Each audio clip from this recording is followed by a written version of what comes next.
ఇప్పుడు టెక్నాలజీని ఏ విధంగా ఉపయోగించుకోవాలి అనే విషయంలో పోలీసులే చొరవ తీసుకొని ఒక మంచి కార్యక్రమాన్ని దేశంలో ఎక్కడా చేయని విధంగా ఆంధ్రప్రదేశ్ పోలీసులు చేశారు. వాళ్ళ మనస్ఫూర్తిగా అభినందిస్తున్నా. It will go a long వే.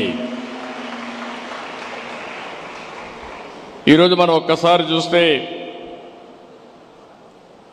ఎక్కడైతే లా అండ్ ఆర్డర్ బాగా ఉంటుందో, ఎక్కడైతే క్రిమినల్ యాక్టివిటీస్ లేకుండా ఉంటాయో అక్కడే అభివృద్ధి బాగా జరుగుతుంది. నేను ఎప్పుడు కూడా ప్రగాఢంగా నమ్ముతాను. నేను టెక్నాలజీ పైన ఎంత శ్రద్ధ పెట్టానో లా అండ్ ఆర్డర్ పైన కూడా, యాంటీ సోషల్ ఎలిమెంట్స్ పైన ఉక్కుపాదం పెట్టాను. ఎక్కడ ఎవరిని వదిలిపెట్టలేదు. నేను ఒకటే చెప్పేవాడిని, సిబిఎన్ సీఎంగా ఉన్నంత వరకు క్రిమినల్స్కి రాష్ట్రంలో చోటు లేదనేది నా ప్రగాఢమైన సందేశం. ఆ రోజు మీరు చూస్తే ఉమ్మడి రాష్ట్రంలో ఫ్యాక్షనిజం కానీ, రౌడీజం కానీ, నక్సలిజం కానీ, ఇంకో పక్క కమ్యూనల్ వైలెన్స్ కానీ, ఇంకో పక్క స్మగ్లర్లు కానీ, మాఫియా కానీ, అందరిని కూడా పూర్తిగా కంట్రోల్ చేశాం. నేను ఎప్పుడు కూడా ఎప్పటికప్పుడు టెక్నాలజీ కూడా ఉపయోగించుకోవాలి. ఈరోజు మనందరూ ఇక్కడ ఉన్నారు. నేను హైదరాబాద్లో ఎవరు ఆలోచించినప్పుడు హైటెక్ సిటీ, ఇన్ఫర్మేషన్ టెక్నాలజీ ఆలోచించాను. ఆ రోజు బిల్ క్లింటన్ వస్తే సైబరాబాద్ నగరాన్ని ఆ రోజే ఇనాగరేట్ చేశాం. వాజ్పేయి గారి దగ్గర హైటెక్ సిటీ ప్రారంభోత్సవం చేశాం. నేను 25 సంవత్సరాలు 30 సంవత్సరాల కంటే ముందు ప్రారంభించినటువంటి ఆ కార్యక్రమం ఇప్పుడే మిత్రుడు సూర్య గారు చెప్పారు, సూర్య కొత్త గారు చెప్పారు. వీళ్ళందరూ బెనిఫిషరీస్ ఆ కార్యక్రమం వల్ల. నేను గర్వపడుతున్నా.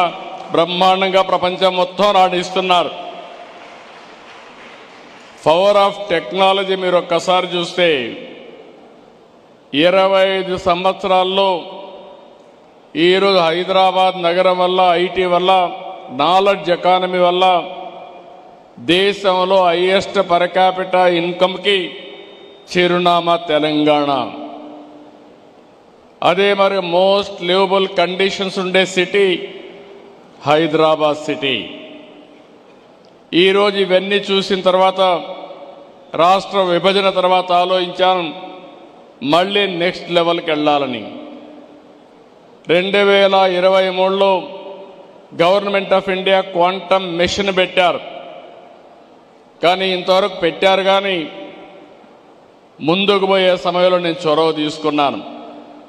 ఫస్ట్ టైం మళ్ళీ క్వాంటమ్ వ్యాలీ కింద ఆర్టిఫిషియల్ ఇంటెలిజెన్స్కి ప్రాధాన్యత ఇచ్చి రాబోయే రోజుల్లో ప్రపంచం మొత్తం తెలుగువారి సత్తా ఏంటో చాటబోతున్నామని మీ అందరికీ విజ్ఞప్తి చేస్తున్నా. ఇక్కడ స్టూడెంట్స్ అంతా ఉన్నారు. ఈరోజు ఇక్కడ స్టూడెంట్స్ మీరు ఒక్కసారి గుర్తుపెట్టుకోవాలి. ఒకప్పుడు మనం చదువుకుంటే ఉద్యోగాలు వచ్చేటివి కాదు. అదే సమయంలో ఈరోజు మీరు చూస్తే ఒకప్పుడు నేను ఇంటింటికి చెప్పేవాడిని, పేరెంట్స్ చెప్పేవాడిని, మీ పిల్లలకు ఎంత ఆస్తి ఇస్తారనేది ముఖ్యం కాదు, మీ పిల్లల్ని బాగా చదివించండి, ఐటీ చేయించండి, తద్వారా రాబోయే రోజుల్లో మీరిచ్చిన దానికంటే 100 రెట్లు ఆస్తి సంపాదించే తెలివితేటలు మన పిల్లలకు వస్తాయని నేను చెప్పాను. ఎన్నో సంవత్సరాలు కాలేదు, 25 ఏళ్ళు.